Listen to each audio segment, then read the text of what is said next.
Bienvenidos a México al Día. Estas son las noticias de hoy, 8 de diciembre.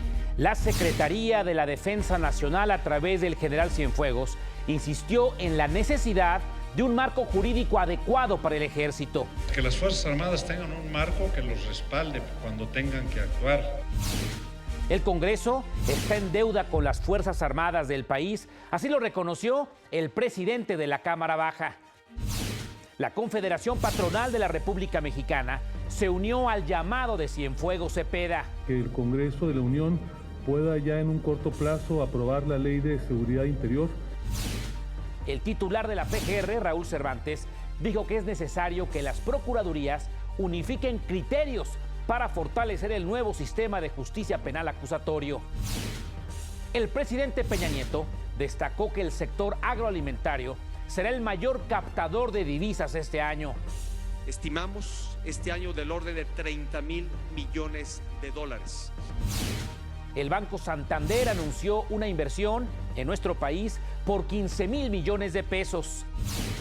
El titular de la SEP dijo que los resultados de la prueba PISA confirmaron que era necesaria una reforma. Hoy ya tenemos la reforma y hoy ya empieza a caminar la transformación. En noticias internacionales, sismos sacudieron el Pacífico en las últimas 48 horas. En Indonesia suman 102 muertos. Y en noticias deportivas, la Volpe seguirá al frente del América. Quédese con nosotros porque aquí lo vamos a poner al día.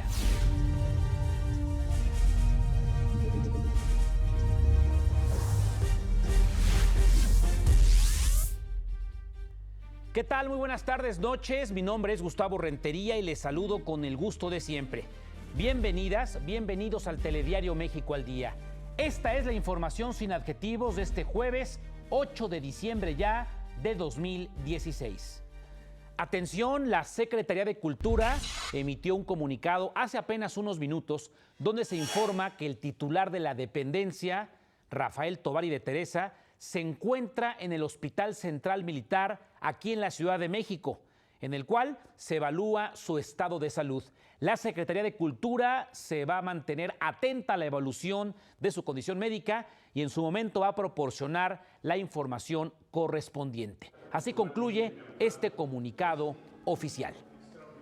La Secretaría de la Defensa Nacional hizo un llamado para que el Congreso defina en qué casos debe actuar.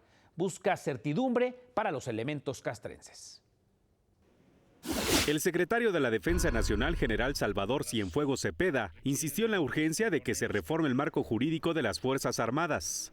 Sí necesitamos que haya un marco jurídico, necesitamos que el Congreso, particularmente el Senado, quien debe de definir cuáles son las tareas de las Fuerzas Armadas, nos digan con precisión qué quieren que hagamos, porque estamos en la incertidumbre. En un encuentro con medios de comunicación, afirmó que con dicha ley se definiría en qué casos, dónde, cómo, cuándo y bajo qué condiciones actuará el Ejército. ¿Qué queremos? Que las Fuerzas Armadas tengan un marco que los respalde cuando tengan que actuar, que no seamos señalados por cuestiones que son propias de las operaciones que realizamos. Debe decidir en qué momento deben participar las Fuerzas Armadas para cumplir qué tarea, en qué superficie de terreno y por cuánto tiempo. Eso es lo que debe buscar esta ley. Dijo que ahora existe un sistema garantista que está liberando a delincuentes peligrosos y que ese mismo sistema pone entre la espada y la pared a los elementos cuando deben enfrentar a criminales. Las autoridades ponen a disposición a los delincuentes y pues salen por este mismo sistema garantista. Nuestros soldados ya le están pensando si le entran a seguir enfrentando estos grupos con el riesgo de ser procesados por un delito que tenga que ver con derechos humanos. Finalmente, Cienfuegos Cepeda lamentó que a 10 años desde que se incrementó la presencia del Ejército en las calles, aún no se hayan fortalecido las policías locales por falta de compromiso de los gobiernos estatales. Dijo que hoy los delitos vinculados al crimen organizado van a la baja, pero lo que pide la sociedad es una reducción en crímenes que atentan contra su patrimonio, como el robo a casa-habitación, secuestros y extorsiones. Tiene razón la sociedad, pero no podemos pensar que la Federación va a resolver sus problemas por sí solo, caemos a lo mismo. Son las autoridades locales, los municipios, los estados, los que tienen que atender este tipo de delitos que son los que tienen molesta a la sociedad. Con información de Antonio López, México al Día. Toño, muchas gracias. El presidente de la mesa directiva de la Cámara Baja, el diputado Javier Bolaños, reconoció que el Congreso de la Unión tiene un pendiente con las Fuerzas Armadas. Me parece que el llamado que hace nuestro secretario de Defensa puntualmente obedece pues precisamente a que requerimos que su actuar sea regulado, que lo blindemos, y pues me parece que está en lo correcto. Por su parte, el secretario de Gobernación, Miguel Ángel Osorio Chong, dijo que es necesaria una ley que regule la actuación de las Fuerzas Armadas. La ley de seguridad interna que ha manifestado que todos vemos como una circunstancia importante, un activo que los legisladores tienen en sus manos y que esperamos pronto tener ya un acuerdo al respecto. En tanto, el presidente de la Coparmex, Gustavo de Hoyos, se expresó en el mismo sentido. Hemos coincidido con el secretario de Gobernación en la importancia de que el Congreso de la Unión pueda ya en un corto plazo aprobar la Ley de Seguridad Interior. Coincidimos en la relevancia de que nuestras Fuerzas Armadas puedan contar con el marco jurídico adecuado.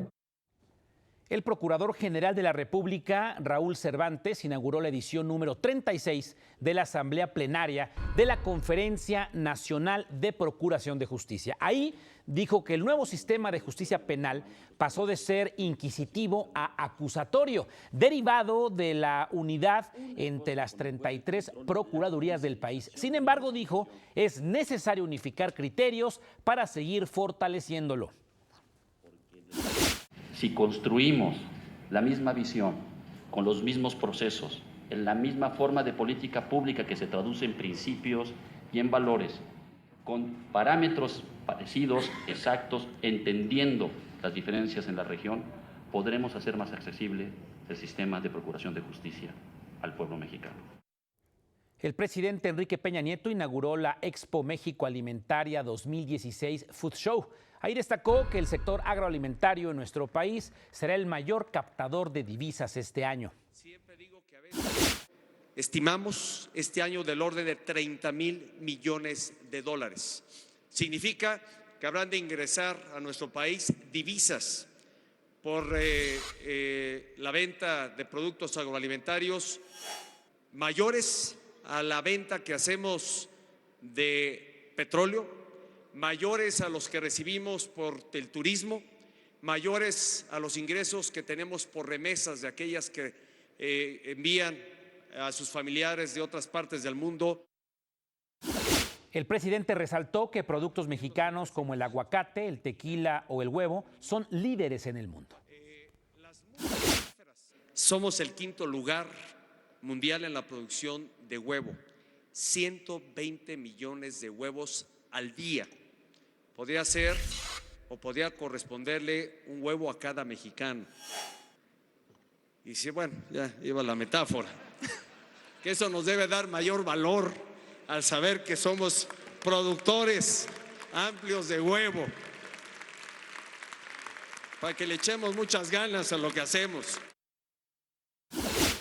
Eso nos debería dar mucho valor. Bueno, la México Alimentaria 2016 se realiza en la Expo Vancomer de este jueves hasta el próximo sábado. Se espera que se cierren negocios por 20,000 millones de pesos. Santander va a invertir 15,000 millones de pesos en los próximos 3 años aquí en México. La inversión, por cierto, más grande en su historia desde su llegada, la llegada de la institución financiera al país.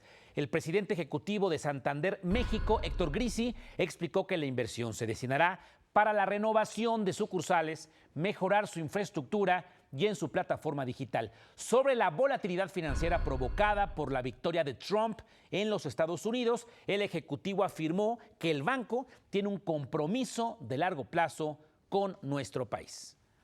Buenas noticias, ayer lo de Walmart, que aquí le comuniqué, y ahora esta información del Banco Santander Español en México. Regreso con más información, no se vaya, prohibido cambiarle. Buenas tardes, noches.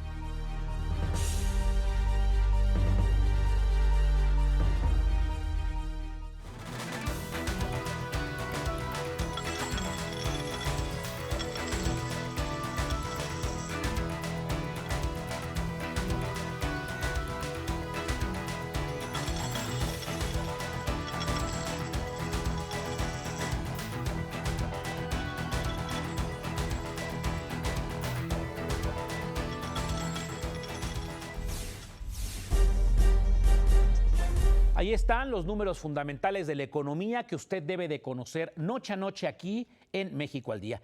El Banco de México presentó el reporte sobre las economías regionales del tercer semestre del 2016. Destacó que de julio a septiembre la zona norte y centro norte del país mostraron una mayor aceleración, mientras que el centro de la República registró un crecimiento menor al trimestre anterior.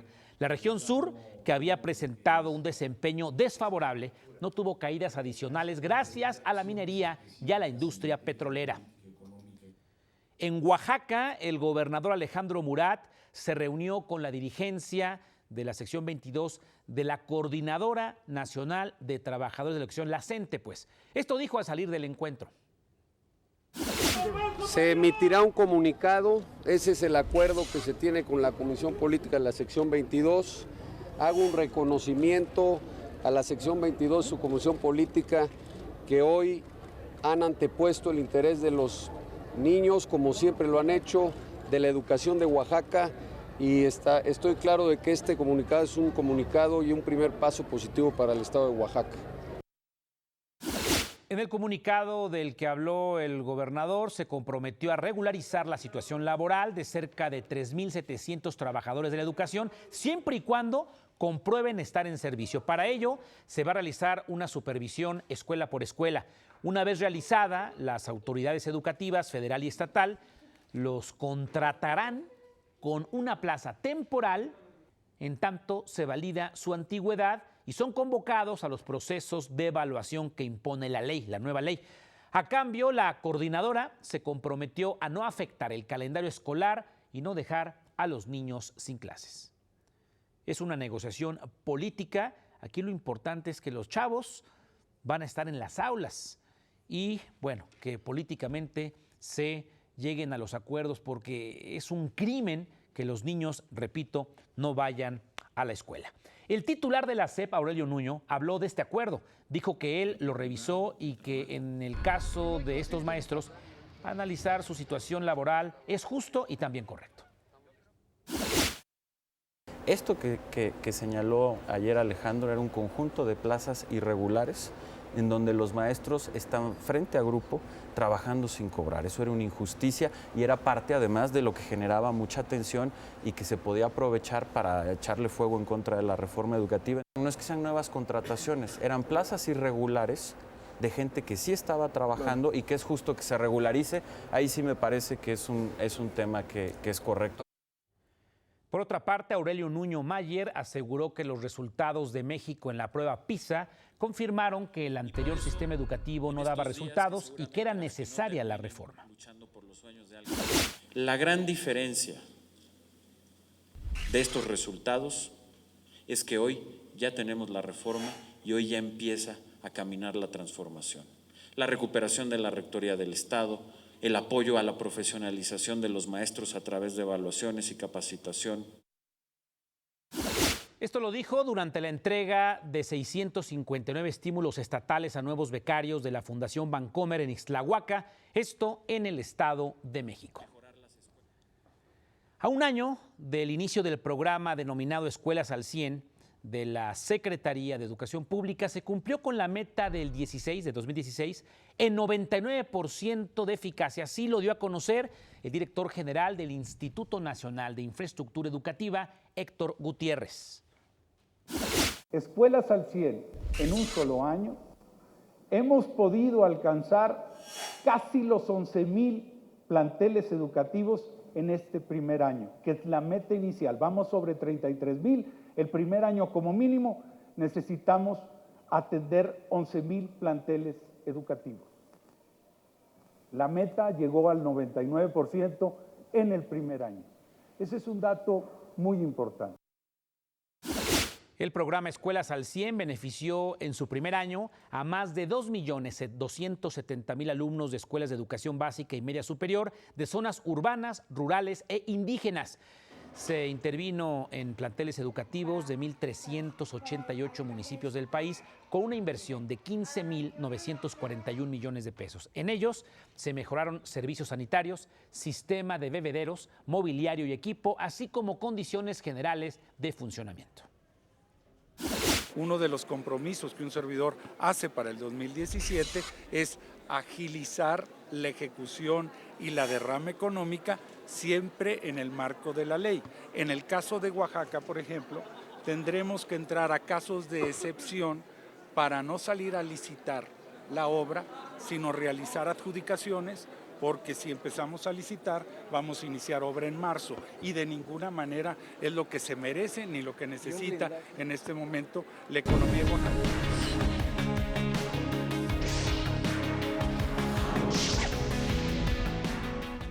Flor Hurtado, ¿cómo has estado? Bienvenida. Buenas tardes, noches, colega. Muy buenas noches, Gustavo, auditorio de México al Día. Es un gusto acompañarlos, ya casi es fin de semana, pero vamos a la recta final con estas noticias. Y comenzamos con muy buena información porque la Asamblea Constituyente aprobó por unanimidad eliminar el apartado del artículo 21 del predictamen de la Constitución, el cual establecía el cobro de plusvalía por parte del gobierno local. ¿Qué indicaba este artículo? Le recuerdo. Señalaba que los incrementos en el valor del suelo derivados del proceso de urbanización serían parte de la riqueza de la capital y este dinero supuestamente sería utilizado para proyectos de urbanización. Miguel Ángel Mancera, jefe de gobierno de la Ciudad de México, aseguró que todo se trató de un malentendido y de un error de redacción. Asimismo, señaló que este impuesto ya existe en la ley orgánica y que no lo pagará la ciudadanía en general. Jamás vamos a permitir que se haga un cobro a los particulares por el valor de su propiedad en el momento que la vendan o que decidan comercializarla. De ninguna manera lo voy a permitir acá en la Ciudad de México. Y a finales de noviembre, el Banco de México advirtió que la inflación se podría ubicar por arriba del objetivo del Banco Central, el cual es de 3.0%. Hoy, el INEGI informó que en noviembre la inflación a tasa anual se ubicó en 3.31%, lo que representa su valor más alto desde diciembre de 2014. De acuerdo con el instituto, el incremento es producto del aumento en las tarifas eléctricas y la volatilidad en el tipo de cambio. Y elementos de la Policía Federal y del Instituto Nacional de Migración rescataron a 110 indocumentados provenientes de Centro y Suramérica, 62 adultos y 48 menores de edad, quienes viajaban en un tráiler desde Tabasco con destino a Puebla cuando la unidad que los transportaba chocó y se volcó en la carretera de Coatzacoalcos, La Tinaja, en Veracruz. El chofer se dio a la fuga y los abandonó. Algunos presentaban signos de asfixia, ya que eran trasladados en condiciones de hacinamiento. Fueron llevados con las autoridades correspondientes para iniciar su proceso migratorio. Y mire, quien continúa en el ojo del huracán es Cuauhtémoc Blanco, presidente municipal de Cuernavaca. Primero, el Congreso de Morelos intentó separarlo del cargo y ahora apareció una narcomanta en la que grupos delictivos anuncian que el exfutbolista está relacionado con actos de corrupción y vinculado con los mandos policíacos del crimen organizado.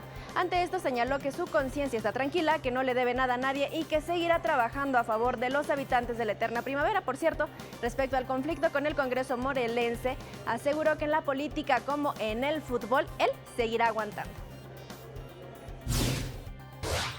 Es momento de ir a una pausa. Al regresar con más información con Gustavo Rentería aquí en México al Día.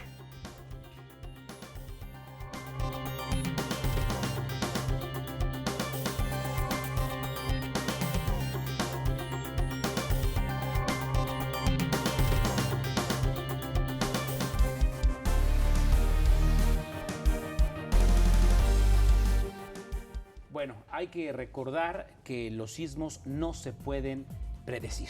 La tecnología ha avanzado muchísimo, se pueden predecir los huracanes, por ejemplo, sí.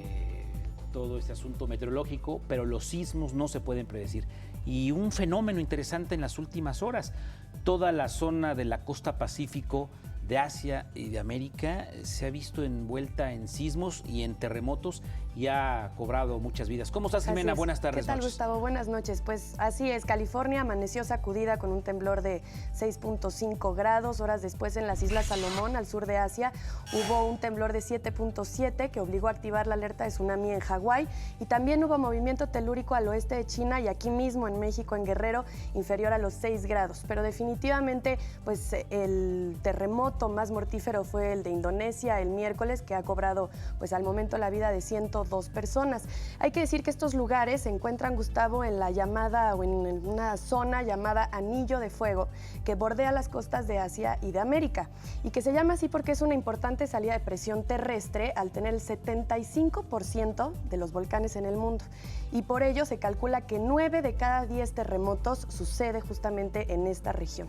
Y hay que recordar que estamos en la placa tectónica de Pacífico Cocos, donde está México. Exactamente. Y como no se pueden predecir los sismos, hay que estar preparado para ello. Claro. Uno preguntará, ¿cómo va a estar preparado? Sí, hay que estar preparado.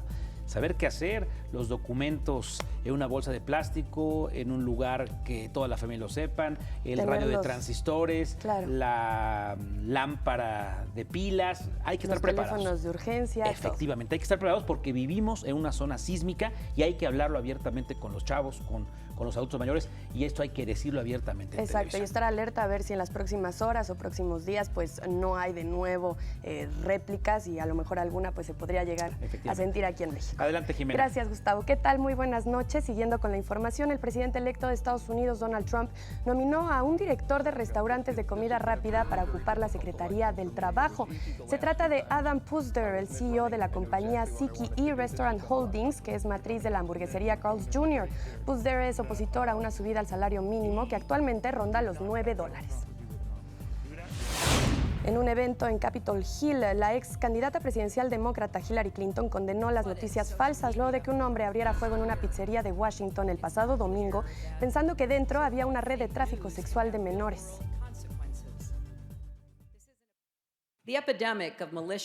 La epidemia de noticias maliciosas y falsas y propaganda falsa que inundó los medios de comunicación social durante el año pasado. Ahora está claro que las llamadas noticias falsas pueden tener consecuencias en el mundo real. No se trata de política o partidismo. Las vidas están en riesgo. Y este viernes murió en su natal Ohio el legendario astronauta estadounidense John Glenn a los 95 años de edad, condecorado con la Medalla de Libertad. Fue el primer estadounidense en orbitar la Tierra. A los 77 años rompió el récord al convertirse en la persona de mayor edad en viajar al espacio. Además, John Glenn fue senador de Ohio por 25 años. En más temas, la agencia informativa AMAC, ligada al Estado Islámico, difundió imágenes de un violento bombardeo contra la ciudad de Al-Qaim, en el que murieron más de 100 personas, entre ellos lamentablemente 20 niños. Daesh atribuyó el ataque al ejército iraquí, aunque la armada negó que el blanco fueran civiles, sino que estaba dirigido contra los yihadistas.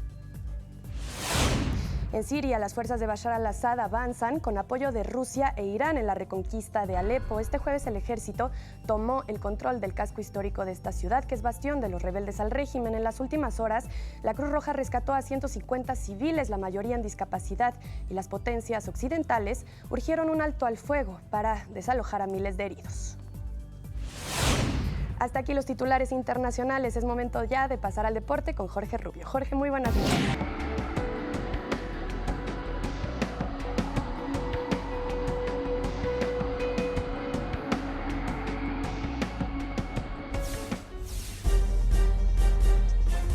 El subsecretario para América del Norte de la Cancillería, Paulo Carreño King, dio la bienvenida a los integrantes del proyecto Dreamers Without Borders, Generación Diciembre. Se trata de un programa de la US Mexico Foundation que buscará empoderar a jóvenes mexicanos recién graduados que viven en Estados Unidos desde hace muchos años.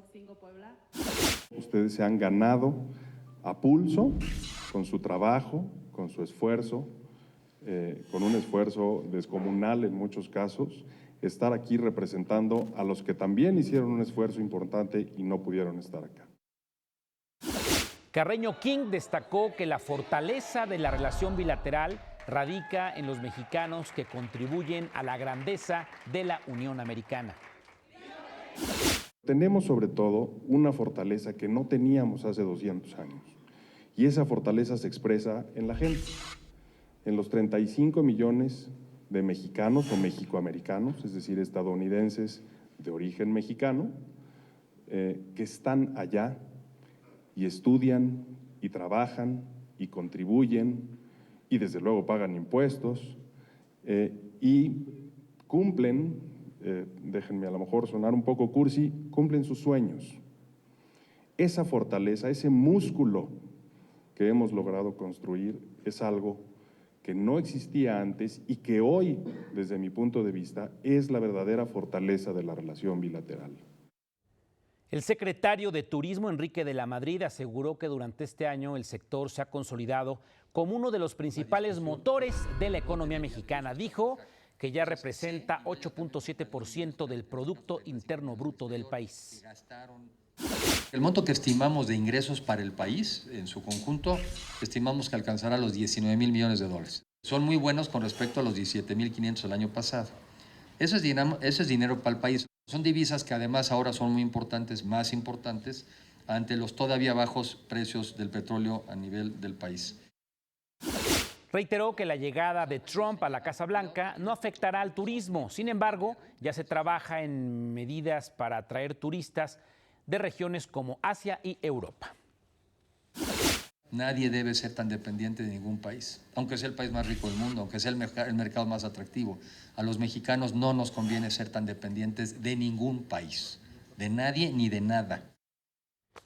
Le comento que el Pleno del Instituto Federal de Telecomunicaciones, el IFT o el IFETEL, resolvió prorrogar la vigencia de la concesión para construir, instalar, mantener, operar y explotar una red pública telefónica otorgada a Telmex en 1990. El organismo precisó que la concesión actual de Teléfonos de México estará vigente hasta el 2026, por lo que los términos y condiciones del título continuarán con su vigencia original. Entonces, por lo tanto, pues, la empresa de Slim continuará impedida para ofrecer el servicio de televisión, además de no poder ofrecerlo por formar parte del agente económico preponderante del sector telecomunicaciones. Arely Gómez es la secretaria de la Función Pública y afirmó que implementar un sistema en donde las contrataciones de grandes proyectos en México sean abiertas ayuda a combatir la corrupción de manera significativa. Explicó que este modelo se está aplicando en la construcción del nuevo aeropuerto internacional de la Ciudad de México. La funcionaria participa en la cumbre global de la Alianza para el Gobierno Abierto que se realiza en la capital de Francia, París. Tenemos la información del clima. Vamos hasta el Servicio Meteorológico Nacional en las instalaciones de Conagua. Adelante, buenas tardes, noches. Servicio Meteorológico Nacional, señoras y señores, les sigo informando sobre el desplazamiento de lo que es el evento frontal número 13, que para el día de mañana se encontrará justamente en esta posición sobre el sureste de la República Mexicana. Viene avanzando poco a poco, y llegará justamente por la tarde de este mismo viernes a esa posición, y que será lo siguiente, lo que haga la masa de aire polar. Dominará, vea usted, noroeste, norte, noreste, el centro, el oriente y por supuesto el sureste de la República Mexicana. Marcado descenso de temperatura en la mayor parte de la República Mexicana, incluyendo la capital del país. El evento de norte hay que estar pero muy al pendiente, porque habrá viento enrachado que puede superar los 100 kilómetros por hora. Hay que estar muy atento, porque es realmente peligroso esta condición. También existe la posibilidad de caída de nieve en zonas montañosas de Chihuahua y de Coahuila en esta ocasión. El arribo de humedad escasea, pero es suficiente para que haya algunas precipitaciones en los estados del norte, algunas en el centro, y aquí en la capital de la República Mexicana la temperatura también caerá el día de mañana en la Ciudad de México. Esperaremos unas temperaturas que puedan oscilar cercano a los 18 grados la máxima, la mínima de 8 a 10, y el cielo de medio nublado, con algunas precipitaciones aisladas aquí en la capital de la República Mexicana. Yo soy Jaime Albarrán Asensio, desde el Servicio Meteorológico Nacional.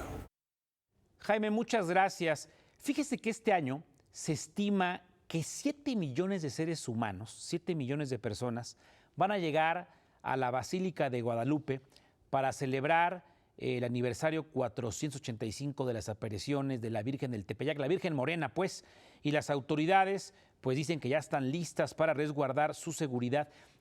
Algunos analistas de las religiones en todo el planeta dicen que es la muestra de fe más impresionante año tras año, al igual que pues cuando acuden millones de personas a la Meca, pero esta de la Virgen de Guadalupe es realmente impresionante. Déjeme comentarle que estamos cerca de la Basílica, nuestras instalaciones, y aquí es una cantidad, ríos de personas, ríos de gente que pues van con gran fe hasta la Virgen a agradecer o a solicitar o a cumplir mandas. El jefe delegacional de la Gustavo Madero, Víctor Hugo Lobo, supervisó los preparativos del operativo Misión Peregrino 2016, en el que van a participar 3,000 trabajadores de la demarcación y 2,807 agentes de seguridad. Así es de que también tome sus precauciones en esta zona de la capital. Hay mucho tránsito y es impresionante ver, por ejemplo, en las carreteras, estas peregrinaciones a pie, en bici. Bueno, usted ya sabe de qué le estoy hablando. En los últimos días, la estación del Metro Valderas en la Ciudad de México ha mostrado un rostro diferente al que todos conocemos. Por unos días han quedado atrás los empujones y las aglomeraciones debido a un programa sencillísimo. Es un programa piloto denominado Antes de entrar, permite salir. Suena obvio, ¿no? Creado por el investigador Luis Carreón. Mediante una serie de señalamientos a lo largo del andén, la gente se forma y de manera muy organizada entra a los vagones del transporte. Ante los muy buenos resultados, este jueves el director general del Sistema de Transporte Colectivo, el Metro, Jorge Gaviño, informó que este programa se va a ampliar a toda la línea 1 del metro. Es impresionante que estás viendo en pantalla, unas simples flechitas resolvieron el problema. Y antes todo el mundo se empujaba, podían provocar un terrible accidente. Y ve usted, algo tan sencillo, la gente respeta perfectamente. Bueno, voy a programar avisos. Le recuerdo mi cuenta Twitter, @GustavoRentería. Sígame, toda la información y muchísimo más para usted. Regresamos, no se vaya, prohibido cambiarle. Buenas tardes, noches.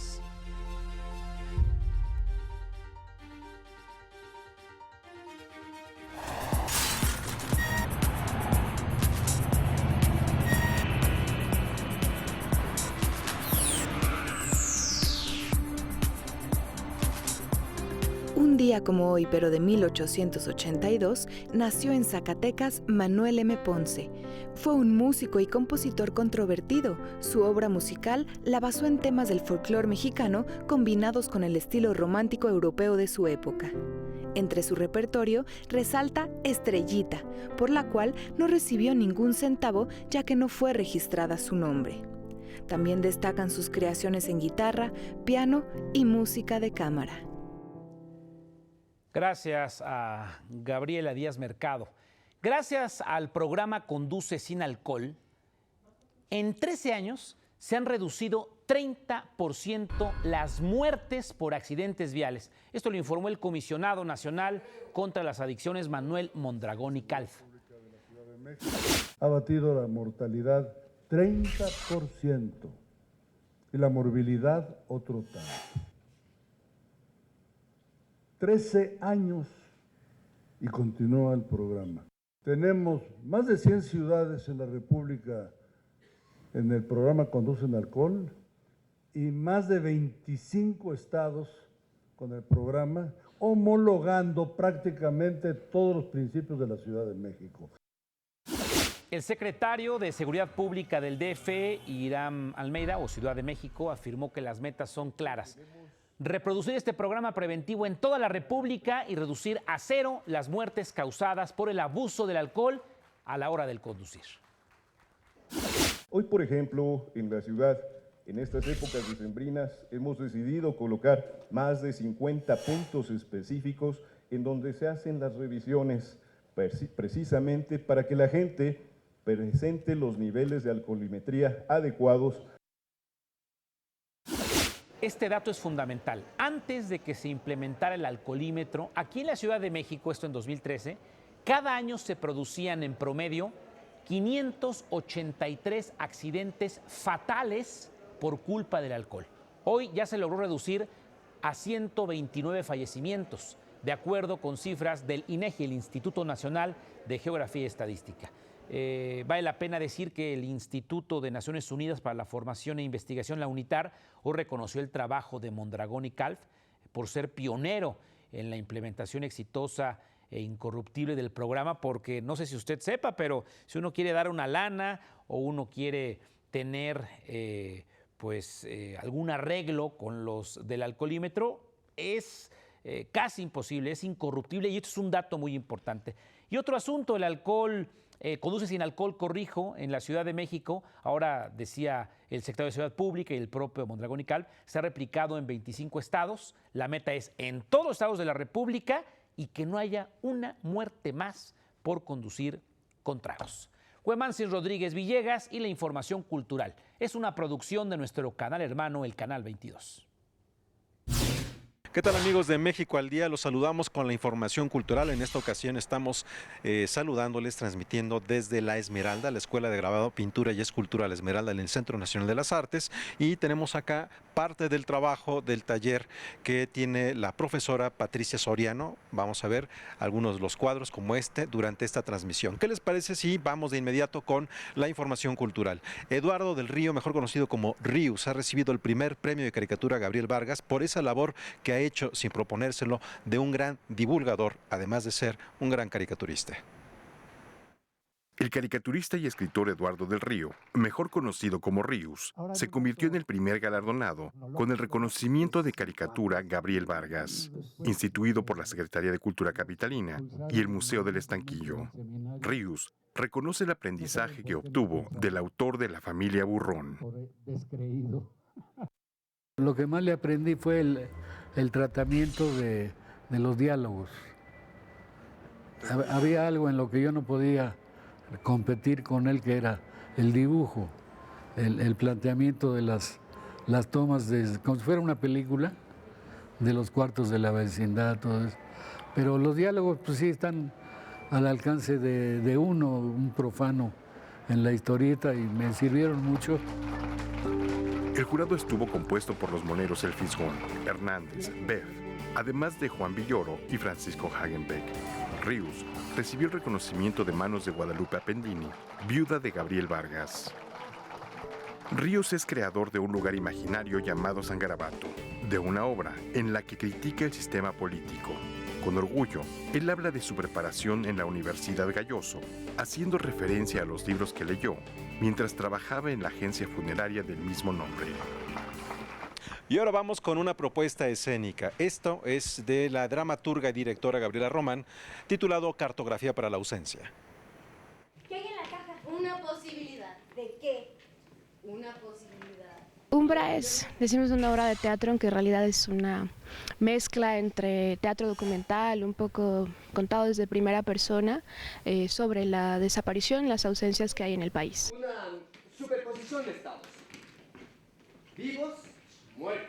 Dirigido a jóvenes, Umbra, una cartografía para la ausencia, intenta integrar activamente a los espectadores en la dinámica escénica, una suerte de fiesta en nombre de los ausentes en la que se nombra y se baila para luchar contra el olvido y la impunidad, al grado de banalizar un tema doloroso y de gran actualidad en nuestro país.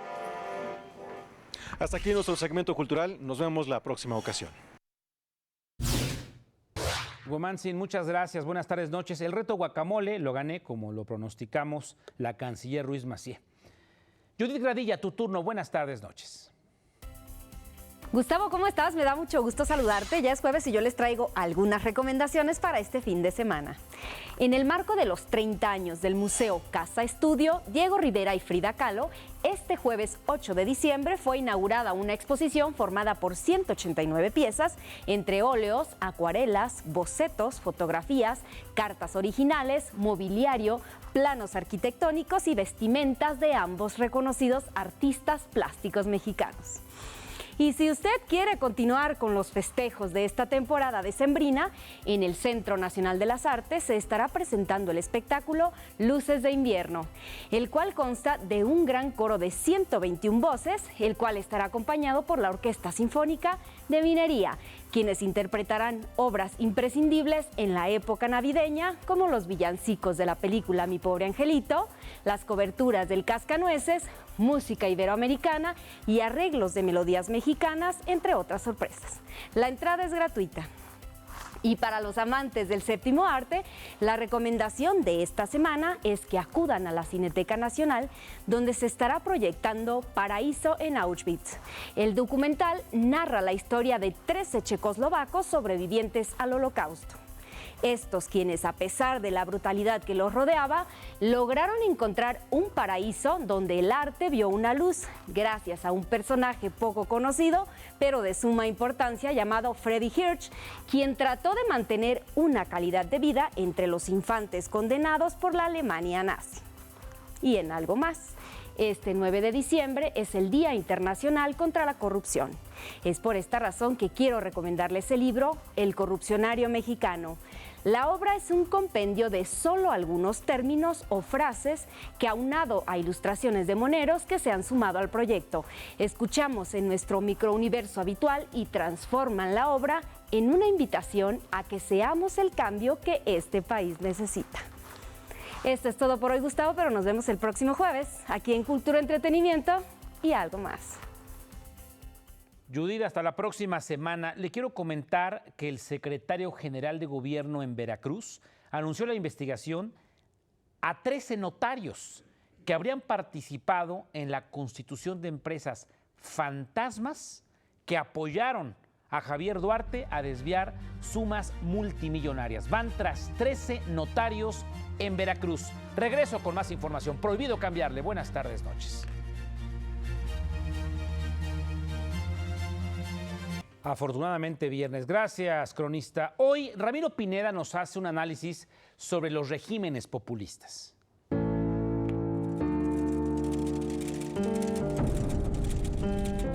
2016 ha sido el año en que el populismo se ha consolidado, convirtiéndose en un instrumento electoral y de poder.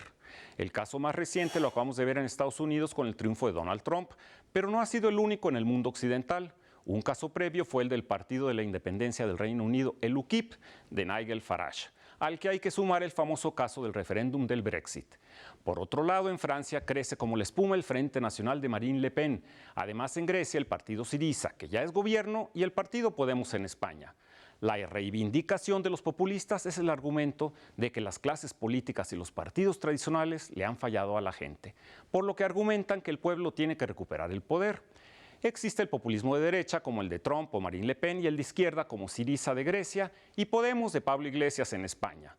La derecha basa su demagogia en cuestiones de índole cultural y racial, oponiéndose a la inmigración, mientras lo de izquierda manifiestan una apertura muy cuestionable.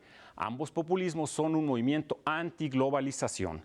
En América Latina también se dan movimientos populistas, como en Venezuela, con el chavismo, ahora encabezado por Nicolás Maduro, que a su vez respalda a Evo Morales en Bolivia y Correa en Ecuador, por mencionar algunos. El centro de la retórica populista radica en que se asumen como los únicos representantes legítimos del pueblo y sus aspiraciones.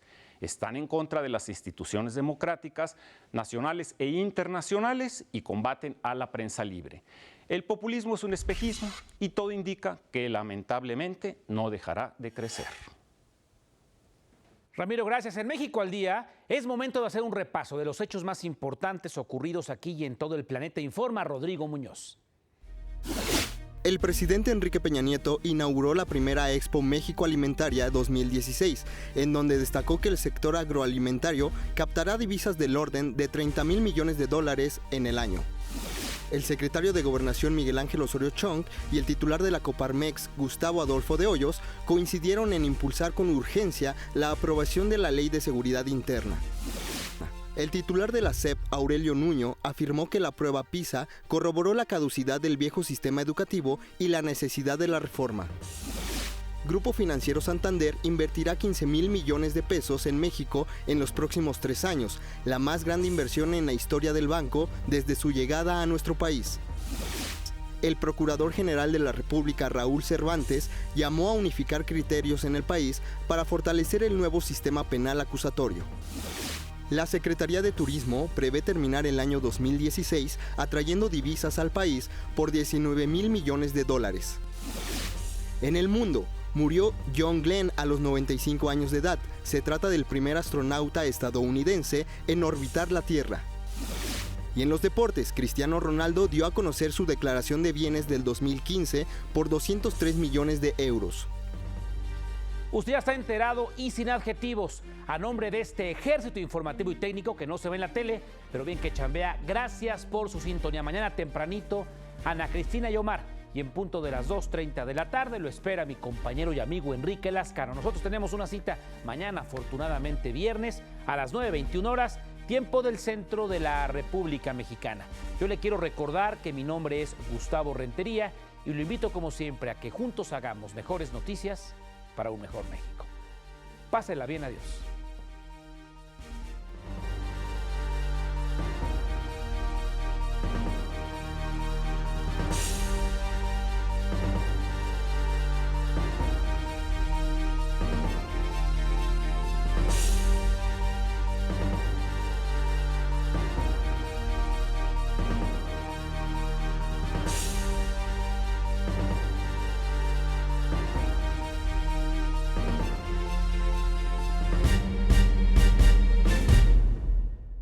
Esto es México al Día.